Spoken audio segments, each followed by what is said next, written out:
तो मैं सबसे पहले ज्ञान की बात कर देता हूँ, पीछे तक जितने लोग सुन रहे हैं। इस पूरे कार्यक्रम में अच्छे कवियों में सबसे बढ़िया चीज बनाई हैंडसम कवि। एक हैंडसम कवि आप सभी को प्रणाम करता है। नहीं आप भाई साहब आप हंस क्यों रहे हो, मैं हैंडसम नहीं हूं क्या? नितिन जी हमारा तो किसी पार्टी से कोई लेने देना नहीं है भाई साहब, हमें तो आजादी है बोलने की, जब कन्हैया को आजादी है तो हमें भी है। बहुत अच्छे। क्या है कि आजकल टेंशन का माहौल है, मैं तो मंच का सबसे कम उम्र का कवि हूँ। मेरे कविताओं में केवल इतना योगदान है जितना हमारी क्रिकेट टीम में अनुष्का शर्मा का। वाह बहुत अच्छे भाई साहब टेंशन है आजकल। आप देखो शंभू ने बताई बहुत सारी टेंशन, वाकई में बहुत टेंशन चल रही है जी। मैं देख रहा हूँ इधर हमारी भाभियां, पूरा लोड आपने ले रखा है जी पूरे प्रोग्राम का। सबसे ज्यादा तालियां भाभी ने बजाई है, वरना जी महिलाओं को हंसाना बड़ा मुश्किल काम है। मेकअप करने वाले भी समझा के भेजते हैं, ज्यादा हंसोगे तो चेहरे के पीओपी की हमारी कोई गारंटी नहीं। पद्मिनी जी के तुरंत बाद मुझे बुला लिया, आपको बिल्कुल ऐसा लग रहा होगा जैसे सानिया मिर्जा के बाद मलिंगा आ गया हो। बहुत अच्छे वाह। अच्छा मुझे मलिंगा सुन के वे लोग भी हंस रहे हैं जिनके अपनी खोपड़ी जयसूर्या के जैसी है। ये बीच में राणा दूंगा भी आगे है। टेंशन है भाई साहब, इतनी टेंशन होगी आजकल कि हंसना हंसना बड़ा मुश्किल काम है। अच्छा हम लोग तो दिल्ली में रहते हैं, हमारे तो टेंशन है पॉलिटिक्स की भाई साहब, बहुत टेंशन आजकल। केजरीवाल जी आ गए, मोदी जी आ गए, राहुल जी हैं, योगी जी आ गए। सबसे ज्यादा लाफ्टर भाई साहब पॉलिटिक्स से मिलता है। हमारा किसी दल से कोई लेना देना नहीं, हम तो सबके साथ जंग करते हैं, कभी का काम जंग करना है। आजकल केजरीवाल जी का एक ही काम है नितिन जी, देखो मैं ईमानदारी से एक बात बता दूं आपको, आम आदमी पार्टी में जितने 10% जो सबसे अच्छे लोग हैं आप उनमें से एक।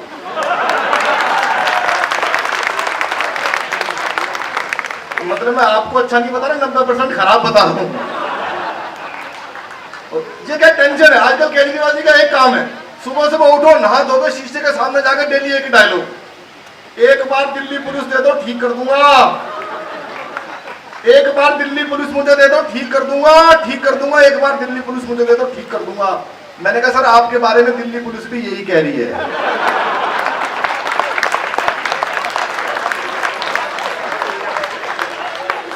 एक बार दे दो बस, खाली बात से बात मिलाइए तो।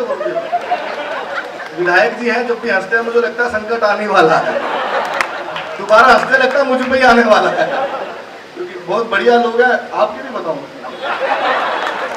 हम कभी कभी पक्षपात नहीं करते, हम कभी किसी के नहीं होते सर। हम तो अपने पिताजी पे कविता लिख दे मौका दे तो। ये क्या है टेंशन का माहौल। आप देखो पॉलिटिक्स में बहुत टेंशन है, दिल्ली में इलेक्शन है, हम लोग तो नेताओं में घिरे रहते हैं भाई साहब।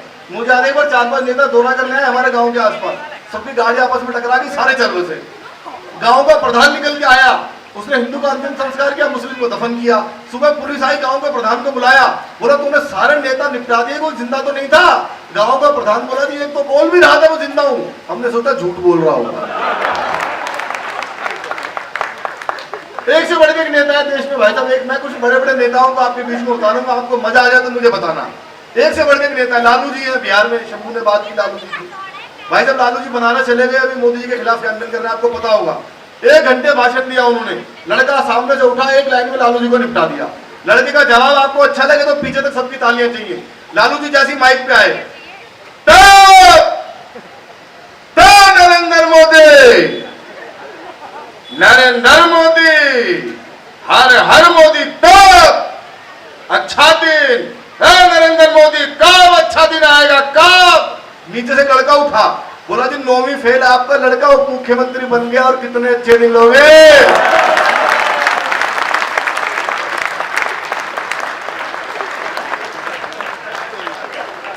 एक से बढ़ के एक नेता भाई साहब। एक और नेता अभी भी है नवजोत सिंह सिद्धू, उनका भी स्टाइल अलग है भाई साहब भाषण। वो भी जब बात करते हैं ना, मैं लाफ्टर 3 में सबसे यंग पार्टिसिपेंट था, हम लोगों को माइक ले जाके रखना होता था, सिद्धू जी को हंसना होता था, पर वो हमसे पहले शुरू हो जाते थे। एक लड़का आया, उसने जैसे ले जाके माइक रखा, गुरु मैं कहता हूं तुझ में वो बात है, तू ही है जो सागर को नदी दशक को सभी बना देगा। माय डियर फ्रेंड तुझ में वो कला है, नदियां नाले पर तो झरने कागज सागर। बंदा डर गया, बोला जी माफ करो मैं तो माइक टेस्ट करने आया था। लेकिन नितिन जी एक नेता मैंने ऐसे ढूंढे पूरे देश में रिसर्च करके, जिनका भाषण 3 पीढ़ियां समझ नहीं पाई। 3 पीढ़ियां बीत गई, ये नेता बोल क्या रहे हैं? नाम नहीं बताऊंगा और आप समझोगे मुलायम सिंह के बारे में। भाई साहब किसी को समझ में नहीं आता। अच्छा मुझे तो क्या उनके बेटे को समझ में नहीं आया। अखिलेश जी से पूछा आपके पिताजी ने क्या कहा, नेताजी ने जो भी कहा ठीक कहा, क्या कहा ये नहीं पता। अभी पिछले दिनों मैंने भाषण सुना मुलायम सिंह जी का, पूरे भाषण में ये समझ आ रहा था राहुल ने मरवा दिया। इसके अलावा भाई साहब कुछ भी समझ में नहीं आ रहा था। मुलायम सिंह ने जैसे भाषण देना शुरू किया, उत्तर प्रदेश हमारे बात चली वो लखो जी तो हमारे बात चली लिख कर पैन निकाल। हाँ राहुल ने बोला।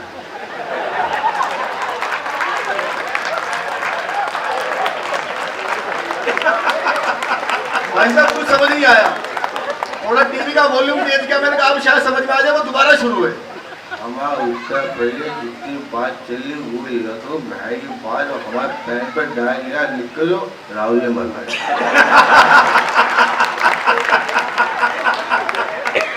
मैं पिताजी को ले आया थी बुला के, मैंने कहा पता नहीं क्या बोल रहे हैं। वो फिर से शुरू हुए, हमारा उत्तर प्रदेश जितना जितने मारती तुम्हारी बुआ तो हमारा बात चली वो लखो जब पैन पर डाले लिखकर मैं बात लिखकर करी राहुल ने। भाई तालियां बजाइए जोरदार यदि आनंद आ रहा है जो। तालियां कम नहीं होनी चाहिए। पिताजी बोले बेटा टीवी बंद कर दे वरना ये सबको यही मरवा देगा। ये क्या है जी टेंशन है पॉलिटिक्स की। सबकी आवाज अलग अलग होती है हर नेता की। मैं कुछ भाजपा के नेताओं की भी आपको स्टाइल बताऊंगा वो कैसे बात करते हैं। एक आवाज आपको सुनवाता हूँ, आप सबको मजा आ जाएगा। नितिन जी आपको भी और भाजपा वाले जो हमारे संतोष जी बैठे हैं और आपको भी मजा आ जाएगा। एक मेरे बहुत पसंदीदा नेता, उनका स्टाइल आप देखना, उनकी आवाज आपने कभी किसी कलाकार के मुंह से नहीं सुनी होगी। माइक कभी हमारे जैसा नहीं है, काफी ठीक हो गया, लेकिन फिर भी मैं कोशिश करता हूँ। राजनाथ सिंह जी की आवाज आपने कभी किसी से नहीं सुनी होगी। हमारे गृह मंत्री, आपने उनका स्टाइल देखा होगा जब वो बात करते हैं। राजनाथ सिंह जी जब बात करते हैं, आशीष जी देखना लोकसभा में, अध्यक्ष महोदय मैं यह कहना चाहता हूं कि हमारे देश में जो विकास का कार्य हमारे प्रधानमंत्री नरेंद्र भाई मोदी के द्वारा ही किया जा रहा है। बहुत अच्छे। इस देश में पाकिस्तान पर कोई बात नहीं होगी अध्यक्ष महोदय, बात यदि होगी तो पीओके पर होगी, कश्मीर पर कोई बात नहीं होगी। मैंने उनसे एक बार बात की, मैंने कहा राजनीति ये बताइए प्रधानमंत्री तो आडवाणी जी को बनना चाहिए था, इतने सीनियर नेता था, ये क्या हो गया। राजनाथ सिंह जी का जवाब अच्छा लगे तो खूब तालियां बजाना। यह बात सत्य है कि प्रधानमंत्री हमारे वरिष्ठ नेता लाल कृष्ण आडवाणी जी को बनना था, वह तो कुर्सी के करीब चले गए थे, परंतु 56 इंच की दूरी रह गई।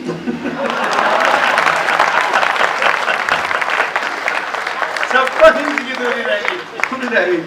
नोटबंदी की बात की, एक आवाज है जो इन दिनों पूरी दुनिया में गूंज रही है, हमारे प्रधानमंत्री मोदी जी की आवाज। मैं वो आपको आवाज सुनाता हूँ। मोदी जी का अंदाज, अपना अंदाज आपको पता है, हमारा किसी से सर कोई लेना देना नहीं। हम तो व्यंग ढूंढते हैं कहाँ मिलता है। अभी पत्नी ने बात की 50 दिन मांगे मोदी जी ने। अच्छा मोदी जी ने जब 50 दिन मांगे देश से, मुझे लगता है उनकी जुबान पे तो भाषण था, दिमाग में कुछ और चल रहा था। आपको लगे आखिरी पंक्ति में कि मोदी जी के दिमाग में यही चल रहा था, तो पूरी तालियां आपकी मैं चाहता हूं भरपूर। मोदी जी अगर आपके इस मंच पे आते, 5 लाख युवा मंच पर आते और यहां से देश से 50 दिन मांगते, तो वो कैसे मांगते, आखिरी पंक्ति में आपको ध्यान चाहूंगा, मोदी जी का अंदाज सुनिएगा। भाइयों बहनों, मंच पर उपस्थित तमाम कवि और मेरे सामने बैठे हुए कैशलेस लोगों को प्रणाम। मेरा इस लक्ष्मी नगर से बहुत पुराना नाता है। मैं देख रहा हूं गंगा में चवन्नी नहीं डालते, अब नोटे बह रही है, नोटे बह रही है। यह देश मुझे 50 दिन दे, मैं ज्यादा नहीं मांग रहा। यह देश मुझे 50 दिन दे, बस 50 दिन दे, 51वें दिन तो आदत हो जाएगी।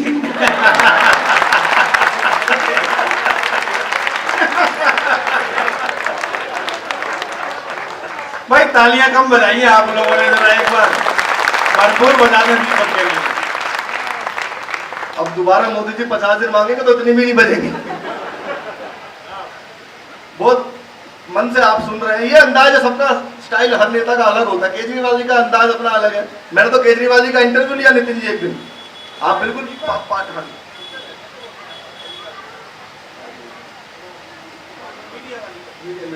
हाँ एक अच्छी कविता प्रवीण भैया ने याद दिला दी, मैं भूल जाता हूँ उसको, उन्होंने बहुत समय पे याद दिलाया। सबका अंदाजा लगा जब नेताओं ने टेंशन दी तो हमारे देश में कुछ लोग ऐसे भी आए प्रवीण भैया जिन्होंने नेताओं को टेंशन दी, जैसे बाबा रामदेव। बाबा आगे अभी तक भी टेंशन दे रहे हैं, पर अब ये नहीं पता भाजपा को ज्यादा दे रहे हैं कि कांग्रेस को ज्यादा दे रहे हैं। बाबा ने अपना मंच सजाया हुआ तो सबको योग सिखा रहे थे, अचानक बाबा की एक आंख फड़कने लगी।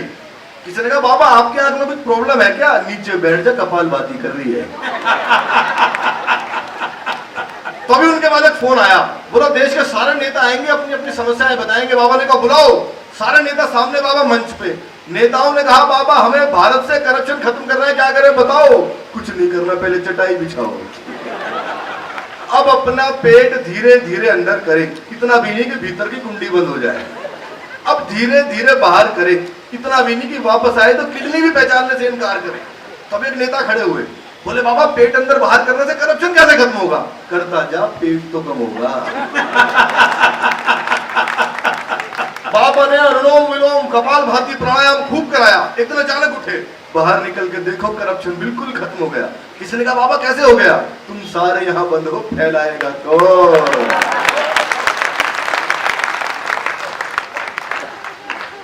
बहुत ही मन से आप सुन रहे हैं, मैं देख रहा हूँ हमारी मातृशक्ति माताएं विराजमान है, भाभियां बहनें हमारी विराजमान है। भाभी आप सच्ची में बहुत मन से सुन रहे हैं, मैं आपको प्रणाम करता हूँ। वरना मुझे पता है महिलाओं को ना हंसाना बड़ा मुश्किल काम है। अच्छा मेरी तो भाई साहब अभी हुई नहीं है, हुई क्या हो नहीं रही। मोदी जी ने कहा है बेटी बचाओ बेटी पढ़ाओ, तो मैं ना करवा के किसी के लिए बचा ही रहा हूं। मुझे पता है किसी भी महिला से आप पूछ लो, कोई अपनी उम्र कभी ठीक नहीं बताएगी, किसी से पूछ लो आप। एक आदमी कोई पद्मिनी जैसी होती है, बता देती है 43 हो गई। हर कोई नहीं बता पाता, एक आदमी ईमानदार होता है वो बता देता। नहीं मैं देखूंगा नहीं पीछे, मैं देखूंगा ही नहीं। मैं तो राजस्थान वाली पद्मिनी की बात कर रहा हूँ। तो ये क्या टेंशन है? मैं तो एक बार ट्रेन में आ रहा था भाई साहब, बीच वाली बर्थ पे, ऊपर वाली पे 30-35 साल की महिला, नीचे वाली पे 70-80 साल के बीच में मैं। ऊपर वाले ने नीचे वाले से पूछा, बोला बहन तुम्हारी उम्र कितनी होगी? 70-80 वाली बोली होगी 30-35। इतना बड़ा घोटाला। अब 70-80 वाले ने 30-35 वाले से पूछा, बोला तुम्हारी कितनी होगी? बोली होगी 18-20। मैं बर्थ से नीचे गिर गया। बोले क्या करो? मैंने कहा पैदा होने की कोई चीज मेरी भले ही ना हुई हो, लेकिन मुझे पता है शादी के बाद क्या होता है। शादी होती है, पत्नी अपने पति को बुलाते हैं, इधर आ भाई। वो बेचारा ऐसे जाता है जैसे चुनाव हारने के बाद नेता अपने दफ्तर में जाता है। कल से ये दोस्त तेरा बहुत खराब है, इससे बात करना बंद कर। सबसे पहले दोस्ती खत्म करा देती। वो बेचारा उससे बात करना बंद कर देता है। फिर एक दिन बुलाएंगे, कल से ये खाना बंद कर, वो पीना बंद कर, IPL में सट्टा लगाना बंद कर। वो सब कुछ छोड़ के जब बिल्कुल सुधर जाता है ना, अचानक रोमांटिक होकर बोलते हैं आप पहले जैसे नहीं रहे। ये क्या है? ये सारी टेंशन है। अच्छा दिल्ली में तो इतनी टेंशन है, बिखरी हुई है, आप कहीं भी देख लो। यहाँ जगहों पे नाम ठीक नहीं है। पुरानी दिल्ली में नई सड़क, नई दिल्ली में पुराना किला, ये नाम है भाई साहब। मैं तो सड़क पे खड़ा हुआ था, एक आदमी आ गया एक बार, बोला ये पंजाबी बाग ईस्ट है क्या?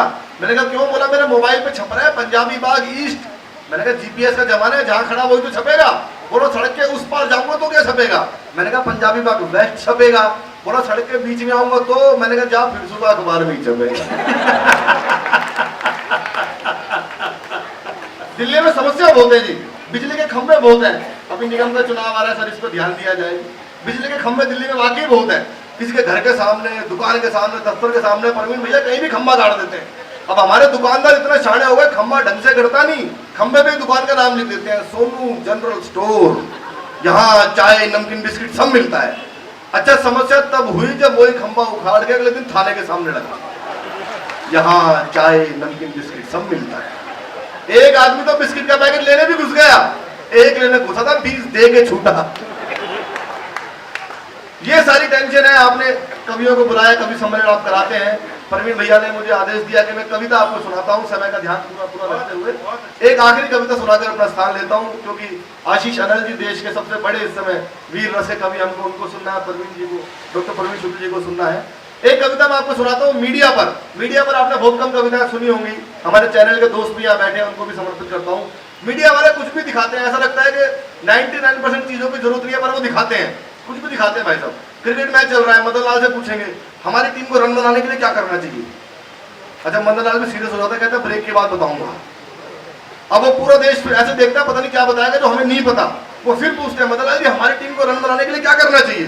मदन लाल बड़ा सीरियस होकर बोलते हैं हमारी टीम को रन बनाने के लिए बैटिंग अच्छी करनी चाहिए। वो असली जोक तो अब बोलता है, कहता ये था हमारे मदन लाल जी का एक्सपर्ट कमेंट। इसमें क्या एक्सपर्ट है मुझे नहीं पता। मीडिया पर एक कविता आपको सुनाता हूँ, आपकी जिम्मेदारी ज्यादा है कविता को सुनने के लिए, क्योंकि आपने कवि सम्मेलन कराया है। अच्छी कविता आप सुनेंगे तो अच्छी कविता हम लिखेंगे। तालियां आपकी इस कविता पर चाहिए और हिम्मत भी चाहिए, क्योंकि मीडिया पर कोई विधायक, कोई सीएम, कोई पीएम, मुझे लगता नहीं सर मीडिया पर कोई बोलने की किसी में हिम्मत बची है देश में। लेकिन कवि सम्मेलन का मंच है जो मीडिया को भी दिशा दिखाने का काम करता है कि आप ये काम थोड़ा ऐसा कर लो, इसको ऐसा कर लो। क्योंकि कवि सम्मेलन तब से हो रहा है जब मीडिया, तो क्या अखबार भी कभी दुनिया में नहीं छपा होगा। एक बार तालियां बजा दो, मैं मीडिया पर कविता आपको सुनाता हूँ। मीडिया पर खूब ठहाके लगाना, एंजॉय करना। और अंतिम कविता आपको देता हूँ। दिल्ली में रसोई घर में खाना बना रही महिला पर किसी ने कई बार बेलन से प्रहार किया और महिला को मृत्यु के घाट उतार दिया। ये घटना है, ये कहीं भी हो सकती है। अब अलग अलग चैनल कैसे बेच रहे हैं इसके मजे लेना। रसोई घर में खाना बना रही महिला पर किसी ने कई बार बेलन से प्रहार किया और महिला को मृत्यु के घाट उतार दिया। पुलिस ने शव का पोस्टमार्टम शुरू कराया और मीडिया ने खबर का। पुलिस ने शव का पोस्टमार्टम शुरू कराया और मीडिया ने खबर का। पहले चैनल पर खबर थी, क्या एक अदना सा बेलन किसी की जान ले सकता है? क्या एक अदना सा बेलन किसी की जान ले सकता है? क्या प्रभु छोटे से बेलन में इतनी शक्ति दे सकता है? हमारे विशेष संवाददाता जांच के लिए इसकी तह तक जाएंगे और बेलन की सही शक्ति का पता लगाने के लिए कैमरामैन के सर पे आ जाएंगे। दूसरे चैनल पर एक रिपोर्टर खाली जमीन दिखाते हुए बोला, गौर से देखिए इस जमीन को, ये कोई मामूली जमीन नहीं है। उस महिला की मौत की जड़ यही है। 500 साल पहले यहाँ था एक पेड़ जिसका बेहद मोटा तना था। जी हाँ, उसी तने की लकड़ी से वो खूनी बेलन बना था। तीसरे चैनल पर खबर थी, नमस्कार। आज का मुख्य सवाल इस प्रकार है, जिस बेलन से महिला की मौत हुई वो किस लकड़ी से बना था? ए नीम, बी शीशम या सी कोई और? अपना मोबाइल फोन उठाकर उसके मैसेज बॉक्स में जाकर टाइप कीजिए BELAN और भेज दीजिए 000 पर। और अपनी परफॉर्मेंस का अभी तक का सबसे बारीक व्यंग आप सबके चरणों में रखता हूं। जो लोग समझ जाए वो मुझे बताएं। चौथे चैनल पर खबर, आपको लगे कि मीडिया वाले ऐसा भी कर सकते हैं तो एंजॉय करना। चौथे चैनल पर खबर थी, नमस्कार। आज हमारे साथ मृतक महिला के पति सुधीर हैं, जो इस वक्त बेहद गंभीर हैं। सुधीर, जैसा कि हमें पता चला है कि आप दफ्तर से जल्दी आने वाले थे, अपनी पत्नी के हाथ से बने पकोड़े खाने वाले थे। दर्शक आपसे जानना चाहते हैं, आपको ज्यादा किस चीज का दुख है? बहुत अच्छे, वाह वाह वाह वाह वाह वाह। सुधीर, जैसा कि हमें पता चला है कि आप दफ्तर से जल्दी आने वाले थे, अपनी पत्नी के हाथ से बने पकोड़े खाने वाले थे। दर्शक आपसे जानना चाहते हैं, आपको ज्यादा किस चीज का दुख है? पत्नी के मर जाने का या पकोड़े ना खा पाने का? इतना सुनकर सुधीर रो दिए। रिपोर्टर फिर बोला, सर थोड़ी देर अपना गम दबा लीजिए, मन को मत मारिए, पकोड़े बाहर से मंगा लीजिए। बहुत अच्छे, वाह वाह वाह वाह वाह। मन को मत मारिए, पकोड़े बाहर से मंगा लीजिए। बस इससे ज्यादा मैं नहीं देख पाया इलेक्ट्रॉनिक मीडिया का द्वंद्व। तुरंत अपना टेलीविजन किया बंद और ये विचार किया कि सबसे अलग दिखने की चाह में ये झूठ के पालने में इतना झूल गए, ज्यादातर मीडिया चैनल सत्य दिखाना ही भूल गए। बहुत अच्छे, बहुत अच्छे, ज्यादातर चैनल सत्य दिखाना ही भूल गए। ये इधर उधर से उल जुल खबरें सहेजते हैं, फिर उसे मन चाहे दाम पर बेचते हैं। और हकीकत तो ये है दोस्तों, सबसे तेज होने का दावा करने वाले ये चैनल धीरे से ही सही पर सत्य सत्य और केवल सत्य दिखाएंगे तो हमारे देश में हत्यारे, चोर, अपराधी, भ्रष्टाचारी, बलात्कारी शायद नहीं पनप पाएंगे। शायद। बहुत बहुत शुक्रिया, धन्यवाद।